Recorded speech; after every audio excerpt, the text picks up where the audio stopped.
$6,800. That is what the VA will hand a veteran to rip out a step-in tub, pour a wheelchair ramp, or bolt grab bars into the shower wall.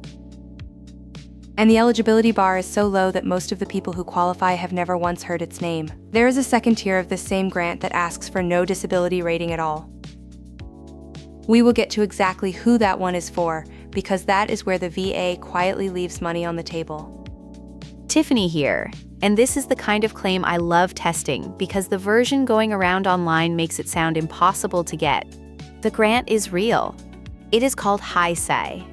That stands for Home Improvements and Structural Alterations, and it is one of the most accessible checks the VA writes. And there is a single mistake buried in the application path that can get the whole grant clawed back after the work is already done. We will get there, because the way you apply is not the way most veterans assume. I am Liam, and my first question is the one a lot of viewers are thinking. If this is so easy to get, why is it lower than the housing grants you always hear about? My read is that HISA trades size for access, and that trade is the whole point. May here.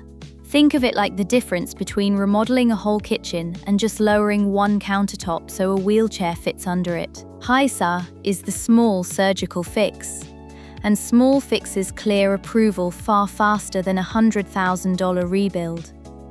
And it is exactly as concrete as it sounds. This is the whole job, right here.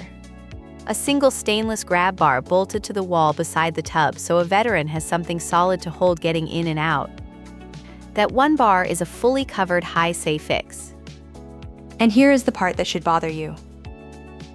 The hardest grant to get is the one veterans chase, while the easiest one sits unused. Most eligible veterans never even hear of HISA, so the money expires with them. Before we map the money, one viewer keeps asking the question that frames this whole episode. Liam, you flagged it earlier. Read it out for everybody. Yes, and it comes up under almost every video we post. It goes like this. I cannot get up my own porch steps. Will the VA pay to fix my house, or is that only for the most severely disabled veterans? That is the exact question this episode answers, and the short version will surprise you. So let us map the money first, because once you see where HISA sits next to the famous grants, the whole strategy clicks into place. There are really two HISA grants hiding inside one name, and which one you get comes down to a single fact about your record. So let me set the board because the dollar amounts here get mixed up constantly in the comments. The internet says HISA is one flat number. It is not. It is two numbers, and the gap between them is more than $4,000. The top tier is $6,800. You reach it if your need is tied to a service-connected disability, or if you carry a 50% or higher service-connected rating overall. The lower tier is $2,000, and this is the one that surprised me. It is for a condition that is not service-connected at all, no rating required. If you are enrolled in VA healthcare and a provider says you need the modification, that $2,000 door is open. May, put these numbers in line for people, because the scale next to the big grants is the part that reframes everything. Now let me run you through where these sit next to the grants everybody else talks about, because the scale is the whole story. Picture a staircase of 4 checks, smallest at the bottom. At the bottom is HISA at $2,000, then HISA at $6,800, then the Special Home Adaptation Grant at $25,350. At the very top, the Specially Adapted Housing Grant at $126,526. Look at that top number and then notice which grant is easiest to get. The two HISA tiers at the bottom clear approval in weeks. The giant at the top can take the better part of a year and demands a severe, specific disability. And here is a fact the comments always get wrong. Those two HISA numbers do not go up each year. They are written into law as flat figures. The two big grants are recalculated every fiscal year using construction cost indexes, which is why the SAH number climbs. HISA stays put. So if you qualify, there is no reward for waiting, and a real risk that costs rise while your cap does not. So the honest read on this ladder is about matching the tool to the need, not chasing the biggest number. If you need a ramp and a safe bathroom, the bottom of that ladder is exactly right for you. If you need a whole adapted home, the top is where you belong. IR is no better here, right-sized is. Real quick, because this next part matters to you. If any of this is helping, tap that like button, then hit subscribe and ring the bell so the next one finds you. Both are free and take about a second, but they tell the algorithm to show this to one more person who needs it. The question that decides everything is not how disabled are you. It is one a doctor answers, not a rating board. That reframes the whole thing for me. With the big grants, the VA is asking whether your disability is severe enough to clear a legal threshold. My read is that HISA asks something much simpler. Is this change medically necessary for you to use your home safely? Exactly, and that is why the eligibility is medical, not severity-based. Let me walk you through the actual gate, because it is shorter than people fear. Picture it as a short yes or no path. 3 questions, and if you reach the end, you are in. First, are you enrolled in VA healthcare? Second, has a VA provider documented that the modification is medically needed? Third, is the fix for the home you actually live in? 3 yeses, and the door opens. Liam, you have had your hand up on this one since the top of the scene. Ask it, because half the comments are wondering the same thing. Yes, and it is the gate question on everyone's mind. Do I have to own my home to qualify for HISA? No, notice what is not on that list. There is no homeownership requirement and no rating floor for the basic tier. That is the structural difference from the big grants, and it is why a veteran at 0% can still get a ramp paid for. Renters, this next part is for you because the myth I hear most is that you have to own the place. You do not. Renters qualify too. You simply bring a notarized note from the owner agreeing to the change. So to say it plainly for anyone still unsure, you do not need to own a home, and you do not need to hit a rating floor. You need a provider in your corner and a primary residence. That is the bar. Meet a real example. Picture Sergeant Ramirez, a 68-year-old Army veteran rated at 30% for a bad knee, renting a 1-story house. He cannot manage his front steps anymore. He owns nothing, his rating is modest, and he still clears every gate on that board. And that is the part that gets people. A veteran like Ramirez assumes a benefit this useful must be locked behind a high rating, but it is not. The board does not ask how high his rating is. It asks whether a provider says he needs the ramp to live safely, and he does, so he is in. The same logic protects renters who fear they will be told no. As long as the landlord signs off, Ramirez does not need to own the walls he is bolting a grab bar into. The benefit follows the veteran, not the deed. Here is the fork that trips veterans up. HISA and the big specially adapted housing grant are not rivals, but people treat them like an either-or. Let us settle which one your situation actually calls for. Tiffany, Liam, take opposite ends of this for a minute. I will carry the case for HISA first, because for most viewers it is the right tool. You need 1 safe bathroom, 1 ramp, 1 widened doorway. HISA pays for exactly that, fast, with no homeownership test and no severe rating requirement. And I will push on where HISA runs out of room.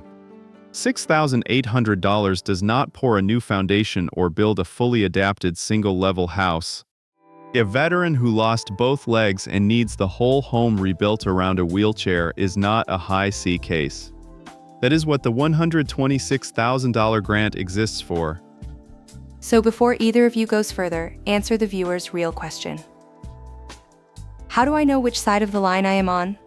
Honest answer. Add up the modifications a provider says you need.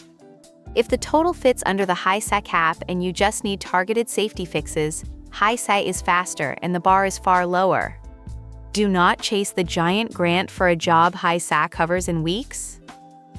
And be honest about the trade you are making because every choice has a cost. HISA is faster and easier, but it is capped low so it will not stretch to a full rebuild. The housing grant is huge, but it is slow and demands a severe qualifying disability. Speed and access on one side, scale on the other. But if the need is a full structural adaptation or you are buying or building an adapted home, the housing grant is the right call even though it is slower and stricter. Picking HISA there would just burn your small cap on a fraction of the job. And here is what almost nobody tells you, which dissolves the either-or completely. They are separate programs. A veteran can hold an SAH grant and still apply for HISA on top for a specific medically necessary fix the big project did not cover. Wait, so they stack. That changes the advice entirely. They stack within their own separate caps. So here is the verdict. For targeted safety modifications, HISA wins on speed and access, hands down. For a full home rebuild, use the housing grant instead. And if a gap is left over after the big project, HISA can fill it. The VA's own prosthetic and sensory aid service confirms the two programs run side by side. So nobody has to pick one and lose the other. The application does not start where veterans think. It does not start on a benefits website. It starts in the exam room. This is the part the viral posts get backwards. They tell you to go fill out a housing form. Wrong door. HISA is a healthcare benefit, so it is driven by a prescription, not a claim adjuster. So the first move is to ask your VA provider to place a HISA consult. The provider documents the diagnosis and writes that the modification is medically necessary. A medical justification is the engine of the whole thing. Then you file on VA Form 10-0103. The official name is the Veterans Application for Assistance in Acquiring Home Improvements and Structural Alterations. Long title, one job. It is the form that turns the prescription into a paid project. And a small but important detail there. Got the SOMR number exactly right because there is a whole family of VA 10 series forms and the wrong one routes your packet to the wrong office. Team Dewey also 103 is the HISA form. With it, you include itemized cost estimates from a contractor and a color photo of the area before the work. Renters add that notarized owner permission. The estimates matter because the VA is approving a specific project at a specific price, not just handing over a flat check. Let me put real numbers on a typical project so the cap feels concrete. Say Sergeant Ramirez needs 3 things to live safely. A permanent ramp to his door, grab bars in the bathroom, and a roll-in shower to replace the tub he can no longer step into. Here's what that runs. The ramp runs about $2,400. The grab bars and rails around $600. The roll-in shower roughly $3,500. Add those up, Erica, and it is $6,500. That lands just under the $6,800 cap. So the service-connected tier covers the entire job. That is not a coincidence. The cap is sized for exactly this kind of project. Once prosthetic and sensory aid service approves it, the work gets authorized and paid up to your remaining lifetime balance. And that word lifetime matters. Spend $2,000 now and you have got the rest banked for later. Which brings us to the one move that stalls a HISA claim cold. Skip the prescription, walk in with just the form and a contractor quote, and there is no medical justification on file. Without that, prosthetic and sensory aid service has nothing to approve. There is one more mistake that is worse than skipping the prescription, because this one costs you money you already spent. Oh, this is the big one, and it breaks my heart every time. A veteran gets impatient, hires a contractor, and pays for the ramp out of pocket before the VA signs off. They assume the VA will just pay them back. Too often, it will not. Right, Tiffany, because HISA is built around pre-approval. The providers consult and the form come first, then authorization, then the work. Start the build before that chain is complete and you can lose the reimbursement entirely. So get the prescription before you spend a single dollar, and never let a shovel touch the ground until the VA approves the project. Pre-approval is what protects your reimbursement. There is a clean way to think about the order. First, the consult. Then the form and the VA's written authorization. Treat that authorization like the green light it is, because building before it puts the cost on you, while building after it gets the VA to pay up to your cap. That order is the whole ball game, and it is the one detail an excited veteran skips. Patience here is worth thousands of dollars. And do not talk yourself out of the small tier. The $2,000 door is open to almost any enrolled veteran with a documented need. That is a brand new grab bar and rail setup, fully covered, no rating required. It really is the quiet workhorse of the VA's housing benefits.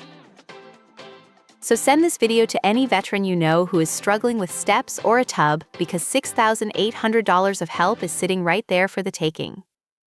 Here is the one thing to carry out of this. HISA is a lifetime benefit, so it does not expire on a deadline and the cap will not grow while you wait. The moment a stair or a tub becomes a hazard, that is the moment to ask your provider for the consult. The grant is sized for the project. Use it. Quick recap. HISA pays up to $6,800 for service-connected needs and $2,000 with no rating at all. It starts with the provider's prescription on Form 10-0103. The killer mistake is paying before the VA approves. So tonight, you can take the one step that starts all of it. Name the single change that would make your home safer and bring exactly that to your next VA appointment. That one sentence is what unlocks the grant for you.